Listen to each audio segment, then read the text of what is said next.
Whakataka te hau ki te tonga. Kia mā kina kina ki uta.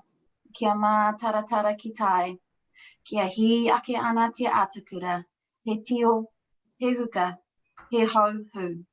Ti hei mauri. Ko te mihi tuatahi ki te atua, nana ihanga i ngā mea katoa. Ko te mihi tuarua ki ngā mate. Haere, haere, haere. Kia koutou te hunga ora, ngā manuhiri kua kai mai. Tēnā koutou, tēnā tātou katoa. Ko kaki puka te maunga, ko waipa te awa no te kuiti ahau, ko te atatu ahau e noho ana kei sport waitakere, ha kina waitakere ahau i mahi ana, ko Manukau tōku ingoa, nō reira, tēnā koutou katoa. Kia ora, everyone, and welcome. As I said, my name's Caitlin. I'm in the Healthy Families Waitakere team based at Sport Waitakere here in Tamaki Makaurau, Auckland. I'm your host for this webinar today, and I'm also joined by my colleague Grace Boinovich online. She's helping out. Kia ora, Grace. Thank you to all of you for taking the time to come and listen to this kōrero about systemic change that is happening in South Auckland to create health promoting environments or healthier environments. We're joined by our awesome colleagues in Healthy Families South Auckland. They sit in the Cause Collective, a social change agency based in Manukau. We have an additional speaker from their team to talk to their kaupapa, kia ora, Duane Mann, Strategic Relationships Manager. Thank you for joining us. Welcome. We also have Tapu there, who'll be sharing his mahi as a lead systems innovator, testing prototypes in workplaces to understand the links between productivity, well-being, and innovation. We also have the Indigenous Systems Lead, Anaru RQ, kia ora Anaru, and Mason Ngawhika, the team's kaiarahi. They'll be talking about integrating indigenous Māori knowledge through design thinking for better urban health and well-being. While our speakers are talking, please put any questions or comments that you have into the chat function on Zoom or on Facebook. And after they have all spoken, Grace and I will put these questions to them at the end. Okay, so let's kick off.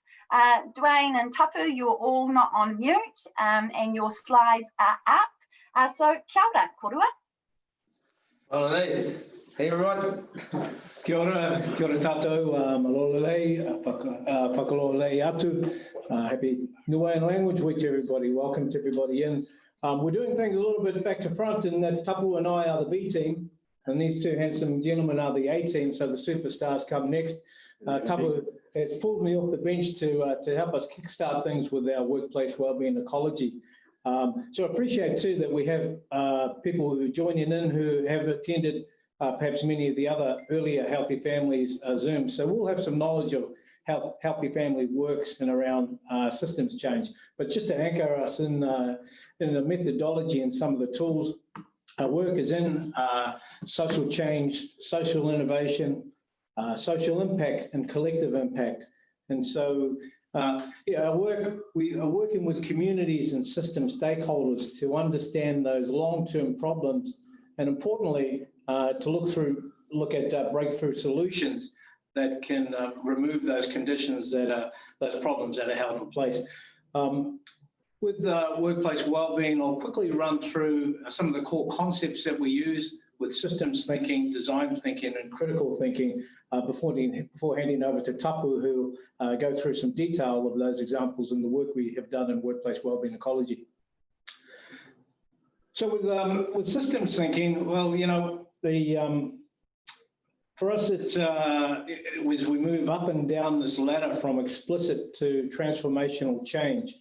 The water of systems change, and we referenced Cramia, Kanar, and Sengi, is that these 6 conditions, in order for us to really disrupt these conditions, it's about being revolutionary in these conditions. So we look to move up and down the ladder to build bridges between these conditions. How might we break down the silos of these conditions? And really it's about leveling the playing field. We do a lot of thinking, but importantly, we understand that inertia is the enemy. to do nothing is the enemy. So we hold a position perhaps in the middle, moving left or right. And when I say left or right, we move along the demand side and also the supply side. And so I often too think about this, and these are complex problems, and approaching this is like trying to find that needle in a haystack, or looking at the iceberg and what's below the waterline, or like when Tapu's at the park on a seesaw with a young child. How do we shift that power and that control to level the playing field? So that's systems thinking.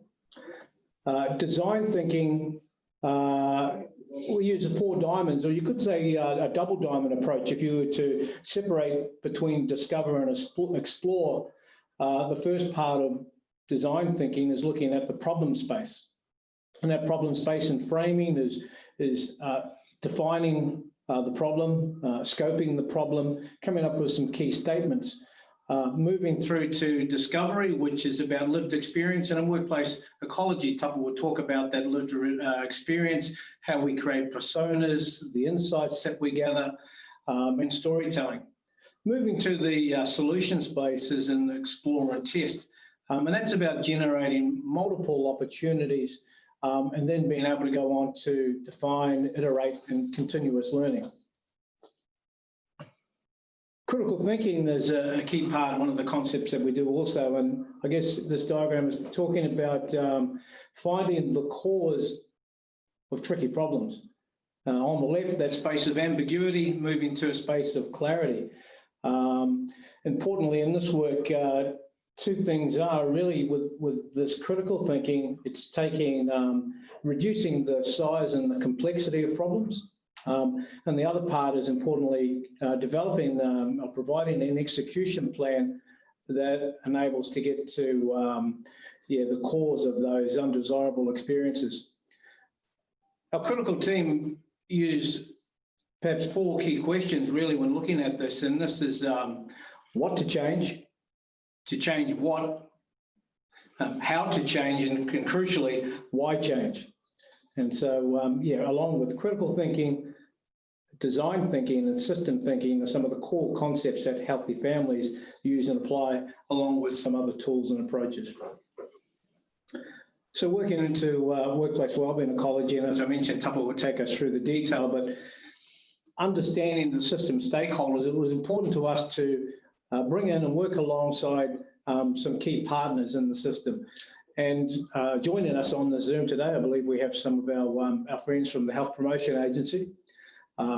We have WorkSafe New Zealand, the Business Leaders Health and Safety Forum, represented by their CEO, Francois Barton, ACC, who have been good enough to fund our project for the next 3 years through to 2023, and evaluation partners with Point Research and Associates, and also the Change Innovation Agency with Rebecca Davis.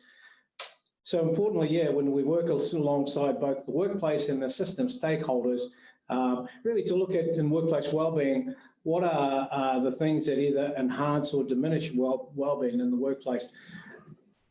And finally, I guess, what we do is we prioritise the voice of workers in South Auckland. Our Māori and Pacifica Asian people that are overrepresented in workplace statistics of harm and accident, and also making sure that we can look at the system holistically and how people can navigate through employment and the difficulties now that COVID has impacted on us. So someone a lot smarter and better looking than I shall hand over to Tapu. Thank you, bro. How are you feeling? Yeah, not too bad, but nervous, but thank you, Duane. Thanks for that. I'll just be sharing on our approach. So these are our 5 businesses that partnered with us. We've got Downer, Fonterra, Bidfood, Fruitcore, and Spotless. And it was really important for us that they came on the journey together, and they went through the design challenge as a collective and not as individual businesses. Quickly, just talking about the journey, we have specific phases that was made up of establishment, building the evidence base, designing for change, test and prototyping, developing for scale and sustainability, and implementing sort of scale and executing scale and sustainability. For the establishment phase, this phase is focused on bringing on board businesses into the design challenge, and we utilize our business community of practice key system stakeholder relationships, our own relationship to try and get in the, I guess, the door of many of the business leaders to talk about workplace wellbeing. And just sort of questions why businesses will jump on board. I think from our learnings, one of the key things that they sort of like the approach. It was a new approach. Some of these businesses have specific needs. So one, and these needs range from having low engagement with Māori and Pacifica staff to some of these businesses having high rates of health and safety risk for Māori and Pacifica staff. The second phase is around building the evidence base. It's all about understanding the lived realities of our workers and building the case for wellbeing. We perform a literature review that looked at local and international literature around wellbeing. We performed a prereq analysis of the business leaders across the 5 businesses.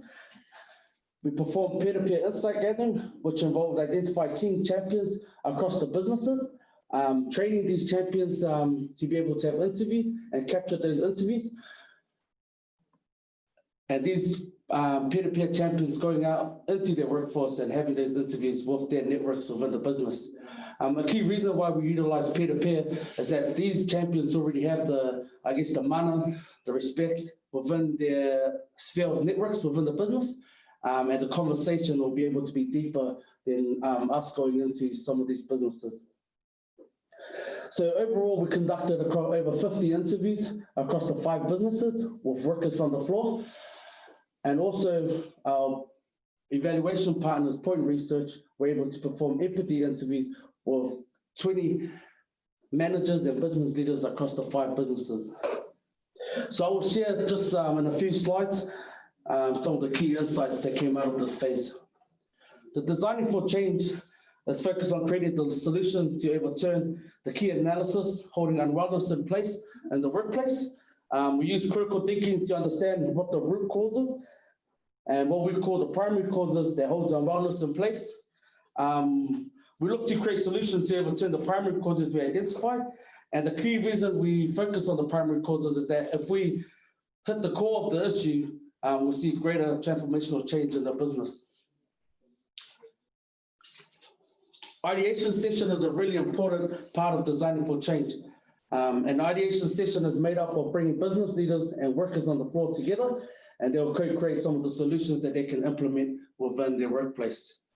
Testing and prototyping this phase is all about testing the solution in business. So it's real time. Workers on the floor, business leaders are able to test low cost, and they're able to sort of iterate as they go within the business. So they're refining their approach, they're refining the prototypes that were created, and we provide the backbone support for these workers and the business. Developing for scale and sustainability and execute scale and sustainability, we put together, and this phase is focused on how we can scale the approach across the business, but also tapping into our scale and sustainability partners with the tools and resources that we're able to create and how they can share it and influence their sphere of circles. We utilize the 8 dimensions of wellbeing, and this is made up of the literature that we find that there were 7 dimensions to workplace wellbeing, which was mental health, physical health, financial security, life of meaning and purpose, good working environment, having good relationships, job satisfaction, and for us, being in New Zealand, we decided to add in being connected to your culture. I'll share this at a later stage around the 8 dimensions to you all, so you guys can have a read through.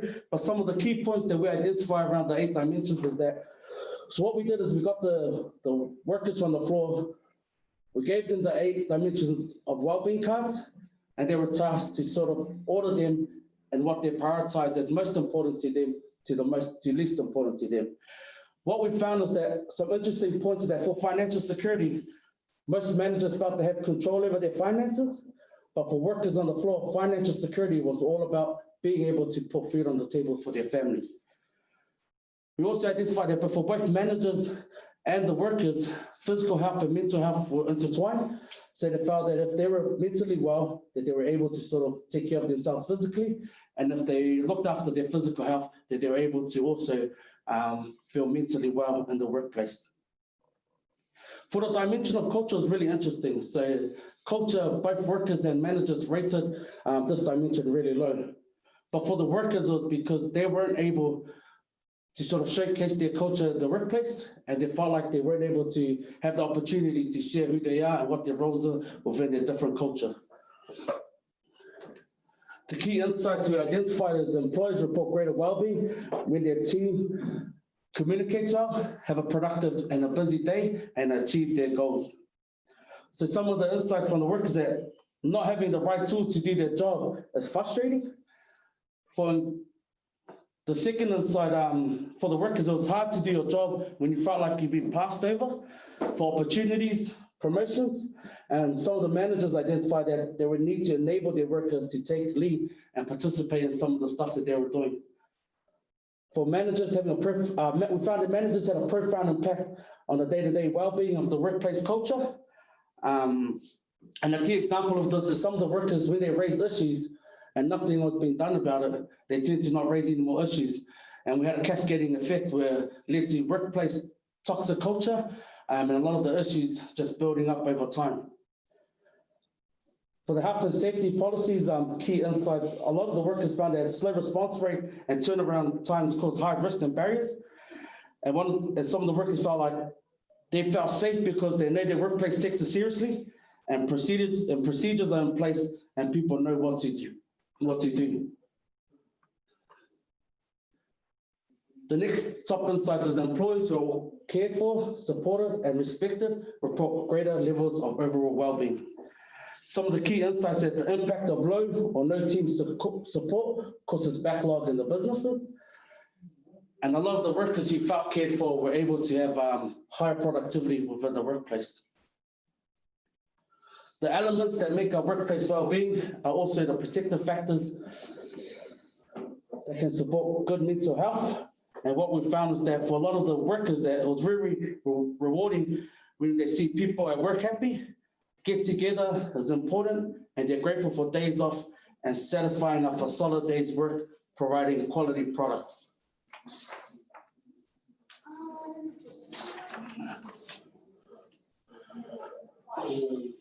So what we sort of discovered is that the 5 conditions to workplace well-being is really important. So these 5 conditions are active leadership, staff contributing to change management, effective feedback loops, quality engagement and proactivity with the workers and managers, and the workforce buying into the mission and the goal of the organization is really important. And I just want to sort of touch base how we got to the 5 conditions. So as Duane mentioned, critical thinking is a really important aspect of our work. And what we did is that with the 700 data points that we gathered from the insights, or from the workers on the floor, we identified that there was 106 undesirable experience.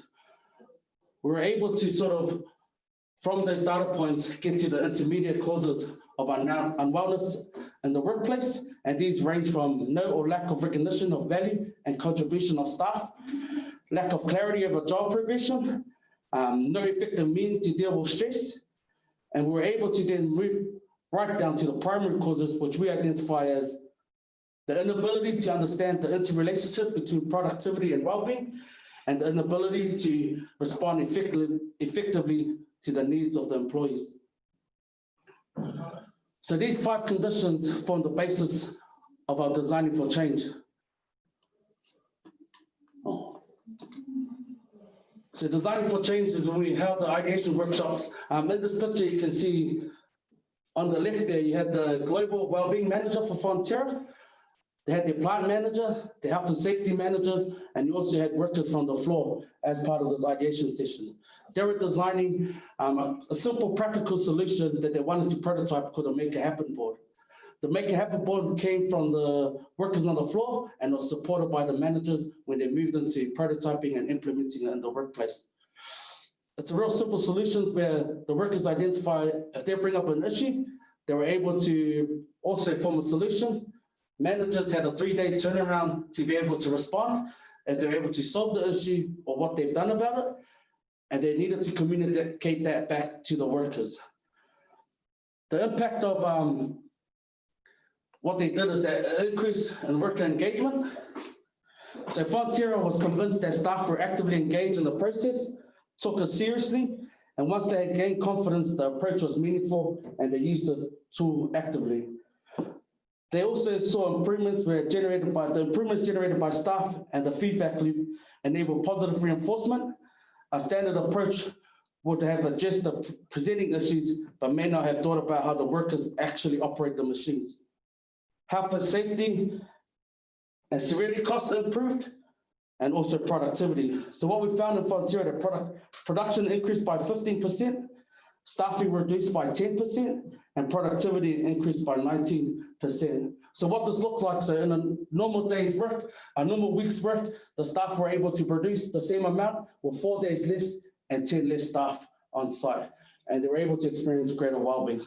So we're just gonna quickly play a video for you guys to sort of share the case study of Fonterra.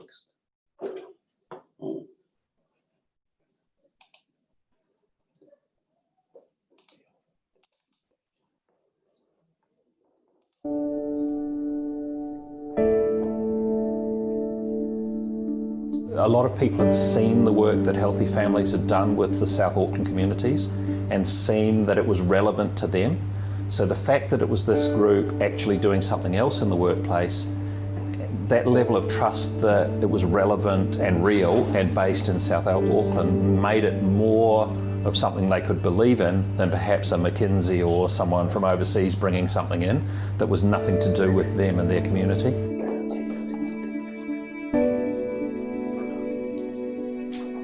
I think they were really representative of what our workforce is in this particular area.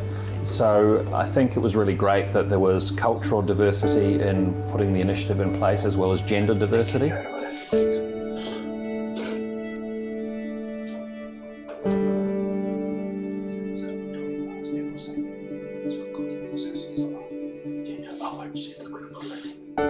We certainly saw a reduction in the severity of claims. We didn't necessarily see a reduction in the number of injuries reported, and in fact there was a reduction, but it wasn't significant in the number of medically treated injuries.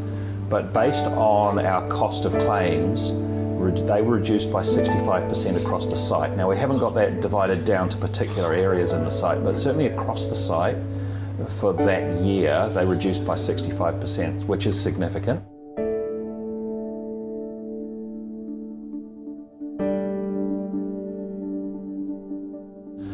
Foods had shown through that period the biggest change in productivity of any of the plants without any particular investment. Right. So previously, if I say our maximum production baseline was a particular number, since we started the program to now, that baseline can now be achieved in 80% of the time with 85% of the people that we used to need to do it. And that's not insignificant. That's 10 less people and one less day, and almost one less day in a week, and we can achieve the same amount.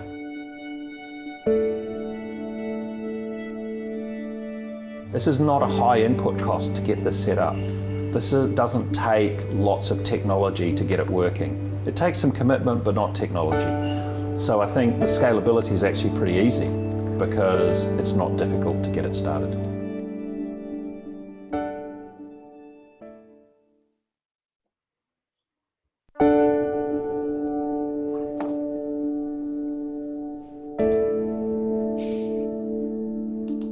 A lot of people had seen the work that Healthy Families had done with the South Auckland.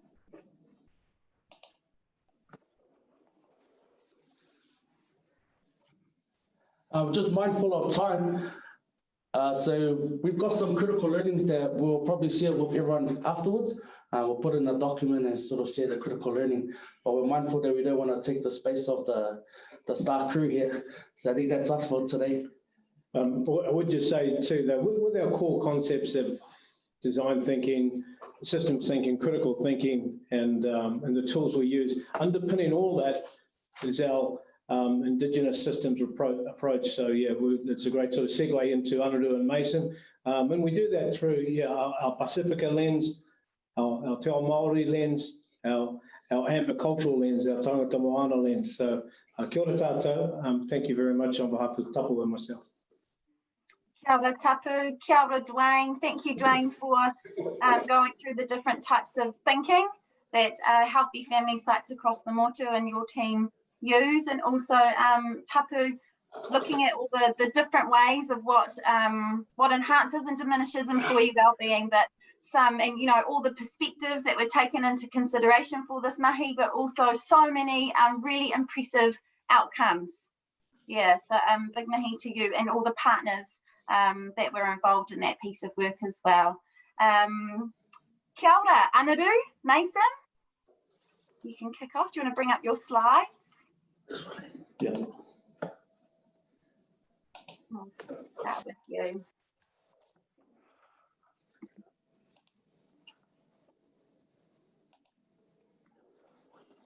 Kia ora, tuatahi ake, ngā mihi atu ki a koe Caitlin, nau I whakatuwhera I tō tātou hui, me tō karakia, me tō mihi mai ki a mātou, nā reira tēnā koe Caitlin. Hoi anō kōrua, mā rangatira I whakatuwhera I tō tātou wānanga te rānei, nei rātu mihi ki a kōrua, he reo pai, whakaputa mai I te rānei. Hoi anō koutou rā, ko tōku ingoa ko Mason Ngawhika, he kaimahi tēnei o Healthy Families South Auckland. Anei taku hoa anō. Kia ora tātou, ko Anaru, ko au tētahi kaimahi tawhito o tēnei rōpū. Ka tapu te wā, ka haere tonu tātou o tēnei kaupapa. Kia ora, kia ora. Hei tāpiri atu, taha tōku whaia, ko mai tahu te iwi, taha tōku matua, ko te aroa te waka, tēnā koutou. Kare oi tuku maunga, ko waikato tuku iwi. Kia ora. Kia ora. Okay, so thanks very much for the time today. Really looking forward to what's going to come out of my mouth. But we work here in South Auckland, probably the largest populations of Māori and Pacific people in the known universe right here. And it's a real special place, got a really unique feel, unique vibe. It's a young population down here, though there are some social issues just like anywhere else. I think the potential and the talent here in South Auckland is beyond par to any place. The issues is are we able to turn a lot of that potential and that talent into something that can provide for the well-being of the people down here. So that's probably where I'll start. But first and foremost, we'll start from the very beginning. Here in South Auckland, what is the whakapapa of this place? We really advocate a place making, starting with place, not people, because the place sets the kawa, sets the intent of the area. So wherever you go, wherever you start, you should start with the place first, because that will actually help you in any project or program that you're going to embark on. The place is the beginning. So here in South Auckland, this is known as Ngā Tapu Wai, or Mataoho, and not just South Auckland, but the whole of Tamaki Makaurau. These are the sacred footprints of the atua, the deity Mataoho, meaning this is an area of volcanic fire. This is an area of rangitoto, which is known as the volcanic lava.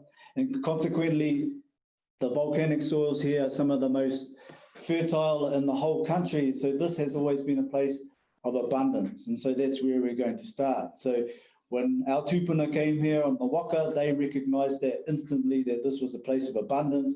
Food grew and flourished abundantly here, and of course you have just over to the east side, we have the Waitemata Harbour. Just over here to the Manukau, we have the Manukau Harbour, and so people lived here and they thrived here for a long time. And when Europeans came here, they saw that instantly as well, and then the 1863 proclamation by the Governor-General at the time led to 1.2 million acres being confiscated, and then another people thrived here. And so this has always been a place of abundance. It still is a place for growing kai. It's always got a horticultural culture here. And early days, colonization, then we've come to urbanization, then we've had our industrialization, now we face other issues like globalization, and of course, if you know anything about the insufficient number of homes in Auckland, we are coming to suburbanisation. So there's a lot of Asians going on here in South Auckland.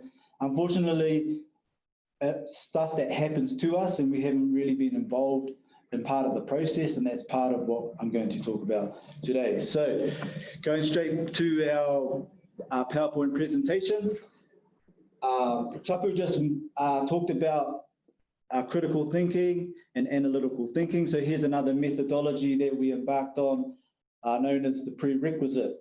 And it starts out with quite a negative statement. We will not achieve Māori equity in South Auckland because. Now, our aim in this particular methodology is to come up with all the reasons why we can't achieve Māori equity in South Auckland. Myself, Anaru and others took part in this process. It was a long process because some of the issues are so in depth and so old and so difficult. It took days to work it out, but we came up with 75 barriers to why Māori will never achieve equity in South Auckland.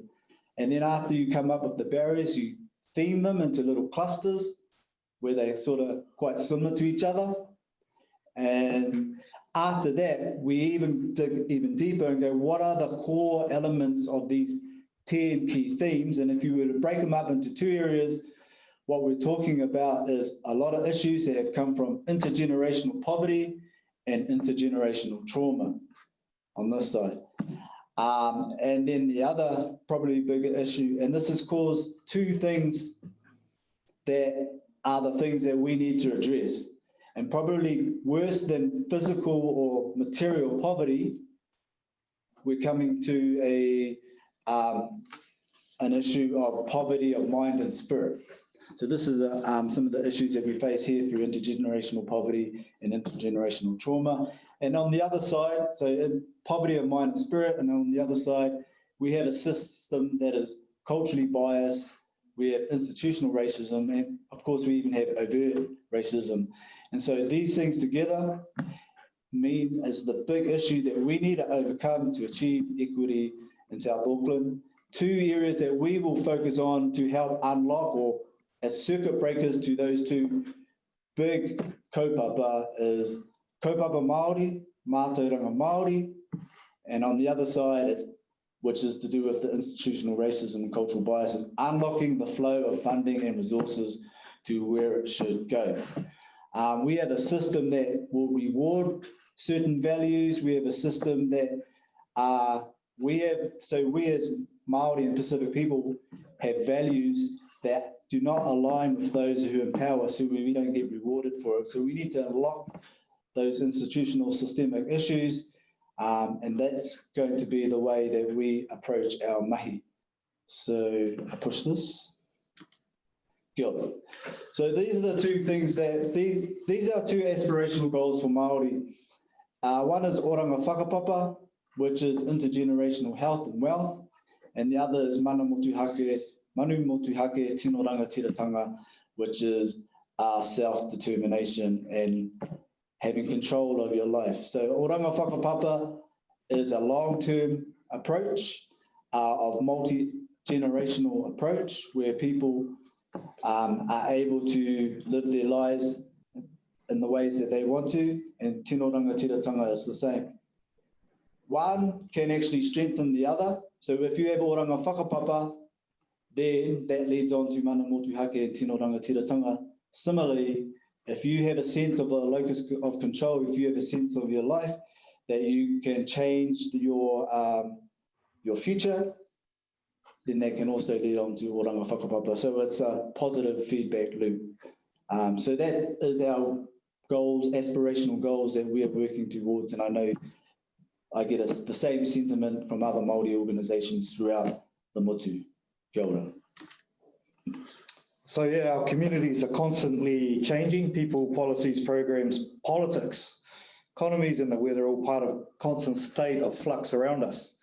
Resilience, or the ability to adapt to change, is an essential ingredient that needs to be understood and built into community change journeys. We have a lot to observe from our environment, especially this environment around us, and the ecosystems in nature, and Māori with their intimate and in-depth knowledge of those ecosystems are poised to be at the forefront now of a regenerative approach, contributing to the systems that mould the communities we live, learn, work and play in.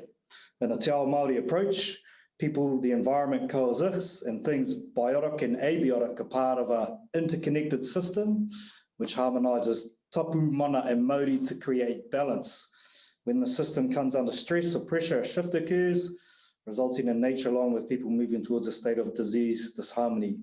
And this is when we look to our indigenous knowledge to actually contribute to alleviating some of those systems. The system up here is how we've sort of framed how we work internally. It's not a linear process, but it's a concurrent model at the many different levels in which we work at. So at any given time, we might be sitting in one of these sort of circular spaces. So a lot of our mahi is shifting mindsets and disrupting. You sort of move between those two paradigms depending on who you're talking to. At the same time, while we're doing that, you can't be just doing that. We've got to be building the groundswell at that grassroots level, mobilising our communities, the people that those systems are created for. How do we do that? At the same time, we need to be activating or prototyping, creating that tangible thing that people can connect to. And while we're doing that, we're also building the case for change.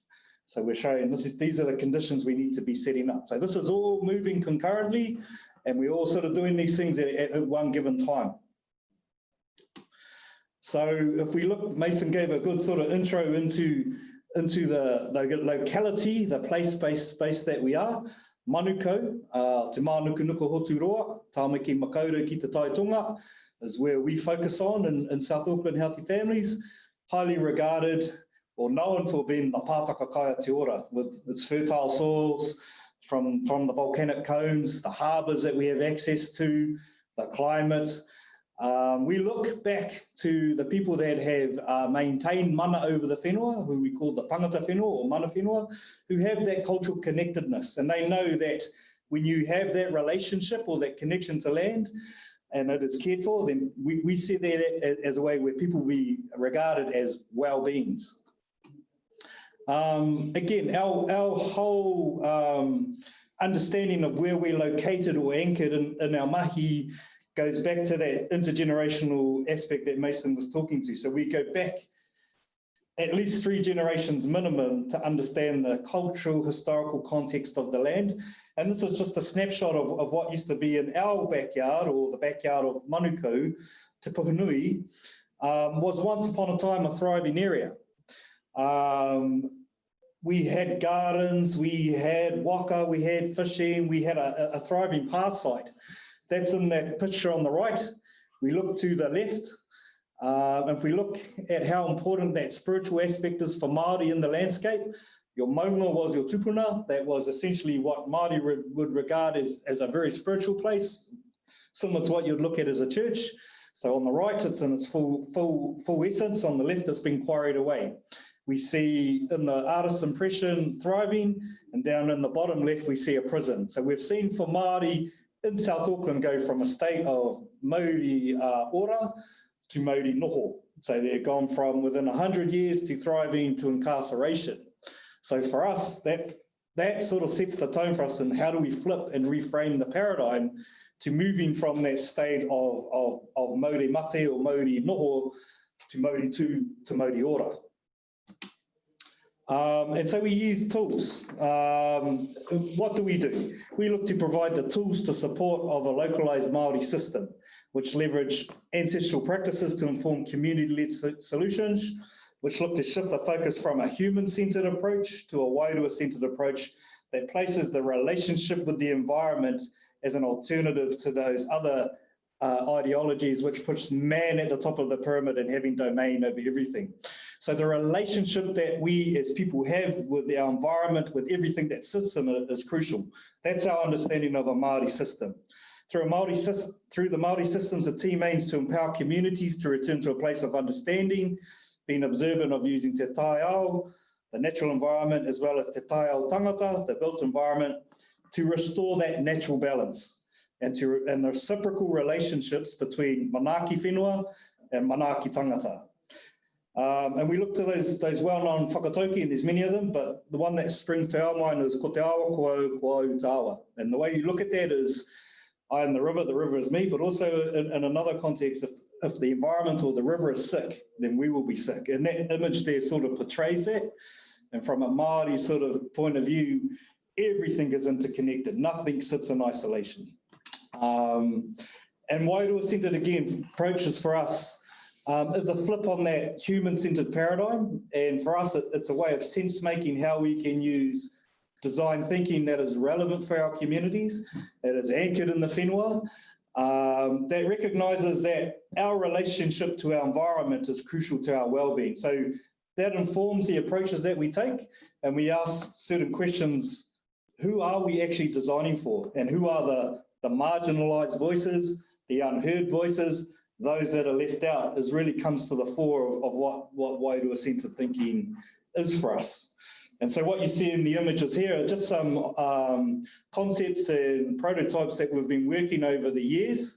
The image you see on the left is actually the Aotearoa down in Te Mataua Māui, down in Napier. And so we've been looking at how do we create Wairua-centred spaces, or what we call Wairua hotspots, where it's about connecting into the spiritual aspect of the land. If we look at traditionally how we use spaces for recreation here in Auckland, it's always a playground, a place that herds people into a certain area in a green space, and it's usually designed for a certain age range, and it's all about physical activity. But we're exploring, well, what does that look like when we hit a Wairua hotspot, where our natural environment, those green and blue spaces, are looking beyond the physical, and in Te Ao Māori, looking at those spiritual aspects of health as well-being, not discrediting that it isn't really important to focus on the physical aspects as well. And so this is just some imagery of some of the prototypes where we prototyped a star compass, working with mana whenua carvers, and our role was also to bring in the homeless community that were also part of this placemaking journey. Again, what was really critical, the unheard, marginalised group, homeless people are usually locked out of the process of placemaking, so they went on a week journey with mana whenua, being able to create basically a star compass in the urban centre, and learning from some expert carvers here, Daryl Thompson and Felipe Tuhi, who guided 5 mana whenua carvers, 5 homeless.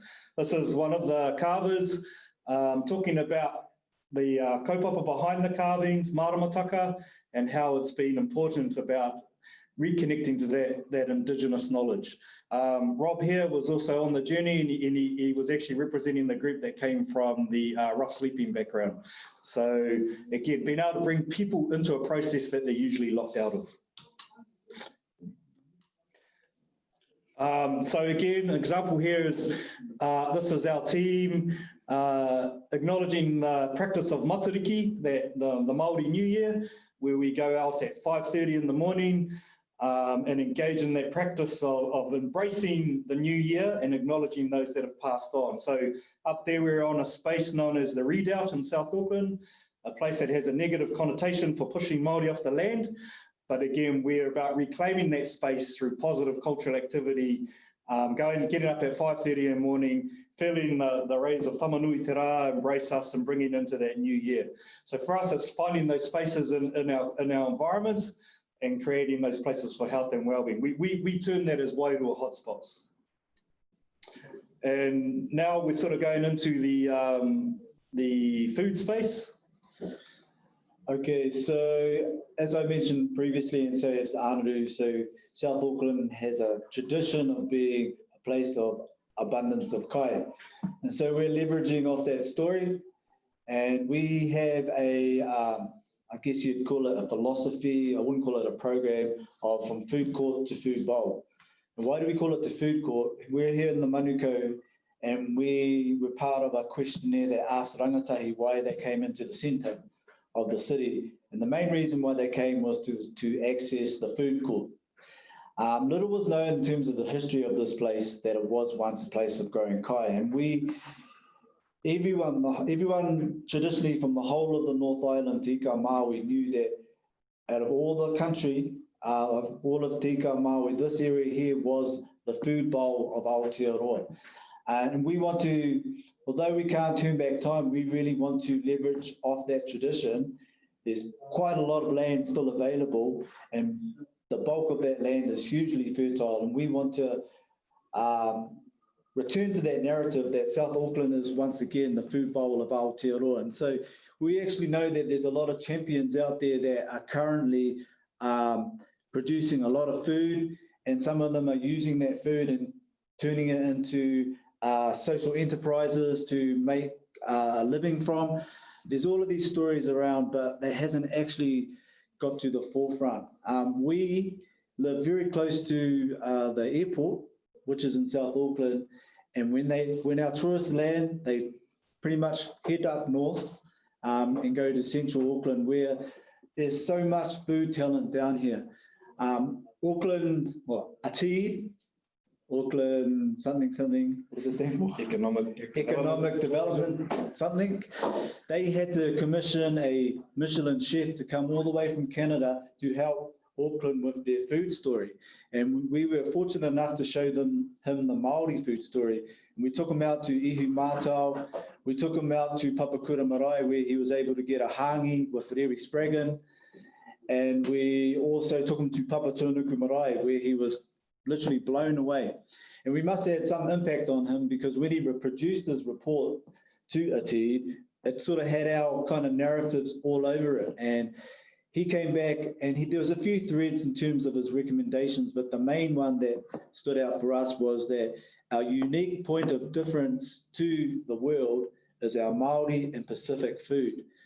You know, people were saying, oh, we've got Asian fusion, we've got Mediterranean, and we've got all these amazing kai, but you can get that in Sydney, you can get that in London, you can get that in Melbourne, but only here, and maybe the islands, you can get that authentic Māori, authentic Pacific food.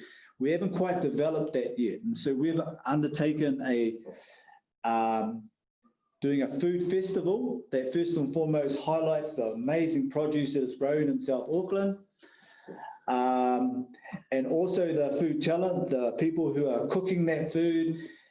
There are many other people like Tapu, myself, and Duane. Every Sunday we have a gonai, and we have this amazing food that, apart from us in South Auckland, no one really experiences. And so this is the point of Te Ahi Komo, which is a fire food festival. And actually it's on next week.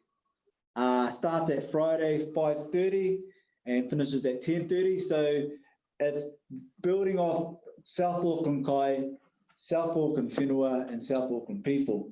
And really looking forward to it. And the mayor's coming, other VIPs are coming.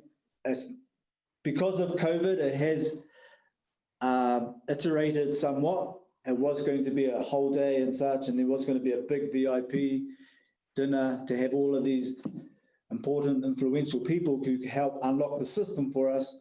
But because of COVID, we decided against it just to play it safe. So it'll be on Friday, Saturday 30th and the 31st next week. It's part of the Elemental Festival, which is a light festival. So there's going to be an amazing light show on, telling the story of fire from an indigenous perspective, and also the story of Maui and how he sort of got rid of the fire and then brought it back again and hid it in certain rākau, and those are the rākau that we use to make fire through the power of Ngawhika, his tupuna. So that's what we're doing. We're actioning those recommendations. We've got a significant amount of funding to do this, but our end goal is that we can create a whole industry for South Auckland whānau to be able to procure incomes, because at the end of the day, what is one of our main goals? Oranga whakapapa. If you have the means by which to provide all your primary needs, then we can talk about whānau flourishing and having that good life. Yeah, really important that this comes out of South Auckland too. Again, we've had to disrupt the system where, you know, traditionally it could be colonised and taken into other areas, but it belongs here amongst the community. And so this festival in itself is an activation, is a prototype, but tells that narrative that this is an ongoing kaupapa about providing that social food enterprise, and hopefully tapping back into the opportunities we have here in South Auckland, like the airport, the gateway to the Pacific, they call it, and supporting our marae, our urban marae, as being leaders in the indigenous food system. We're fortunate to have a major stakeholder, Papatūānuku Marae, who are major leaders in creating regenerative indigenous circular food systems. They'll be leading in this Te Ahi Komo, first of its kind, I think, around where the narrative is just as important as the kai around the whaia, te ahi. And they also kaika, hua parakore, just to name a few of some of the kaupapa that they lead in the indigenous kai system. Yeah, so yeah, good point, Anaru. Can't underestimate enough the work that Papatūānuku Marae is doing. They have for 30 plus years, they've been growing kai. They are the kai marae. They're a beacon of health in an area where the fast foods and multinationals exist. And right amongst all of those fast food joints, we have Papatūānuku Marae, led by Lionel Hōtene and his wife Val. They were already doing it. We just sort of came along and said, man, we love what you do. Can we be part of it? And they were generous enough to allow us to be part of it.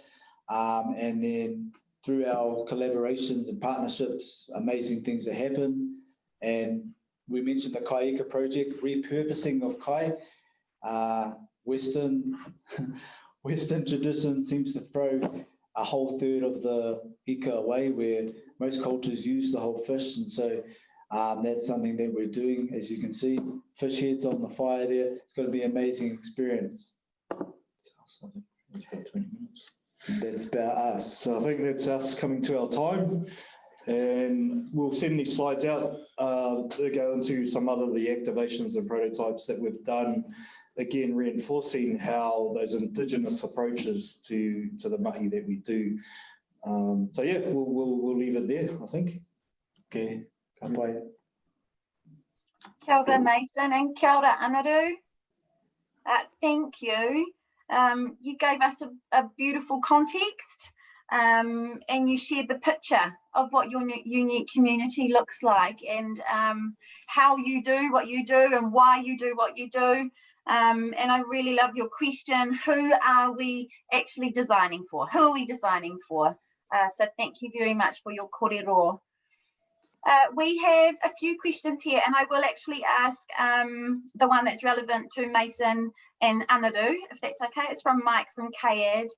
How do we bridge the gap of seeing spirituality as an important element to mainstream design thinking? If it is important to Māori, how do we ensure it is being honoured? Good question, very important question, quite difficult, because wairua is actually very difficult to articulate what that is, because it's different for everybody. On one side of the spectrum, it's faith-based, and on the other side of the spectrum, it's a feeling of belonging, of being part of something larger than yourself. So this is the dynamic that we have in South Auckland, because we have faith-based and we also have spirituality as well at the same time. So it's difficult to articulate, but it's not difficult to actually practice. And so it's the way that you actually go about your life is spirituality, whether it's going to church on Sundays, whether it's going to the top of the maunga and doing karakia, whether it's going into the incoming tide and doing taku. That's all it is. And sometimes if you try and put that down on paper, you actually ruin the true essence of what wairua is all about. So it's very difficult to articulate. It's even harder to commodify, and it's very, very difficult to operationalize. But we have a concept here that I guess we can say we started it, wairua hotspots. And that's to ensure that we have these areas around South Auckland where people can still connect with water, can still connect with moana, can still connect with maunga, and can still connect with ngahere or forest. And so it's really important that, one, we preserve what we got, two, that we restore what we have, and three, that we have access to those areas. We have a saying, haere koe ki tō maunga kia pūre ai koe ngā haua tāwhiri mātia. Go to the mountain and be cleansed by the winds of tāwhiri. It's like a very important practice for us as Māori. We go into the incoming tide. You can feel the energy from that. You can tuku your negativity on the outgoing tide. You can go up into the forest on a Tane Mahuta phase of the moon and just hang out there in the forest. In Japan, they call it forest bathing. It's a thing. And what is that? It's just doing things that make you feel good, in particular, connecting with nature, connecting with each other, and strengthening your faith. Yeah, urbanisation encroaches on those things, but South Auckland, you can actually map out. We have these amazing spaces, and sometimes people don't know that. We have the second biggest harbour where 70% of the tide flushes in and out. That's a whole lot of energy that we can tap into. As Mason said, on those ingoing and outgoing tides, you can cast out your hara or your raruraru. That's right there for us to tap into. And sometimes we forget that when we live in the concrete jungle. You sometimes think it is important to go home if you're from another rohe outside of Auckland.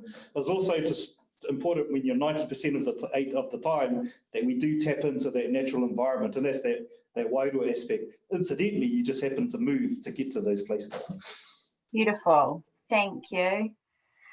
This is quite connected, and it's also from Mike from Kayed for Tapu and Duane. Kia ora. Could being connected to your culture also mean creating and being connected to workplace culture also? Different organisations have different expectations and working culture, or is it just ethnicity-wise? Yeah, awesome question. I think for us, it was dictated by the workers, and it was the ability for them to bring their culture to work. And the way we embedded it for our practice, like Duane said, is that we embedded our own indigenous and cultural values into the stuff we do. The way we engage with the workers, the way we run our sessions. For example, religion, starting with a prayer. This was quite new to a lot of the new businesses that we engage with, but we needed to, for the purpose of making sure that the workers on the floor, we give them that space, create that environment where they can be themselves and bring their culture. That was really important. So thank you for that. Thank you, Tapu. Hey, there is huge mihi and acknowledgements all on Facebook and in the chat. I'm not sure if you guys can see, but lots of beautiful comments for you coming through. Just one more question here from Tracy Moore. I love that you have managed to include, this is for Anaru and Mason. I love that you have managed to include people who are sleeping rough in placemaking work. How did you engage them? Again, we went on this haringa or a journey, and when that framing from a wairua centre, you ask those questions. Who are the people that are left out of this process, that are sort of locked out of these systems? And in South Auckland, we have a big homelessness program issue. Those carvings were made in a park here in the CBD of Manukau, Hayman Park, and people were sleeping rough right in that area. Essentially, they are the kaimanaki. They are the people that are looking after the area. And mainstream society looks at them as a nuisance, whereas, hey, these guys have a lot of understanding of this environment around them. They need to be part of this process. They have their stories. We write reports, we write all sorts of things, but, using carving, the traditional carve form to tell your stories, we write a report that's going to be read 3 months' time, dust collecting. These guys have told their story into stone. How long is that going to last for? Could last for forever. So now their narratives are embedded into the environment, which is really cool. And so a lot of opportunities came through. They went on a carving. They had a lot of these guys had an artistic background, but they also, through this process, got commissioned works to do other things because it brought visibility and attention to what they do. So it was just natural when we asked that question, who's the marginalised, who's the left out, who are we designing for? These guys have a lot of design that they can share with us. And when we come from a dominant position, again, we tend to lock these people out when we should be putting ourselves and going, hey, what can you teach us? Okay, Healthy Families here in South Auckland and Healthy Families up and down the Motu, as Anaru and Mason and Tapu are describing, we really understand that involving people, involving the community is critical, building trust in relationships. So it's not something we do to others, but with others. And, and underpinning all this is, the legacy work that Mason and Anaru are doing around Indigenous systems return and placemaking. Yeah, and can I just say that again, that it's all about partnership and collaboration. So that was a big partnership and collaboration with Panuku Uli Maiava, who opened up the opportunities, you know, for this to happen. So as Mason said, we just lucky to jump on a kaupapa and bring other partners and people to be involved in some of these really cool initiatives. Yeah, very cool, very cool. We've got some kind of fantastic, wonderful mahi and kōrero, and I totally agree. Thank you to all of you. We will close. So thank you, all of you, for your beautiful words and your kōrero, sharing your mahi and your kaupapa. Thank you to Grace for helping out. Ngā mihi kia koutou katoa mō tō tautoko. Thank you to all of you for joining us and coming in and listening as well. I'll just close us with a karakia. Kia tau, kia tātou katoa, te atawhao tau tātou ariki, a iukaraiti me te aroha te atua, me te whiwhinga tahitanga ki te wairua tapu, ake, āmene. Kia ora, Caitlin. Kia ora, Caitlin. Kia ora, again. Kia ora, everyone, ngā manaakitanga, take care, ka kite. Hei kona. Kona.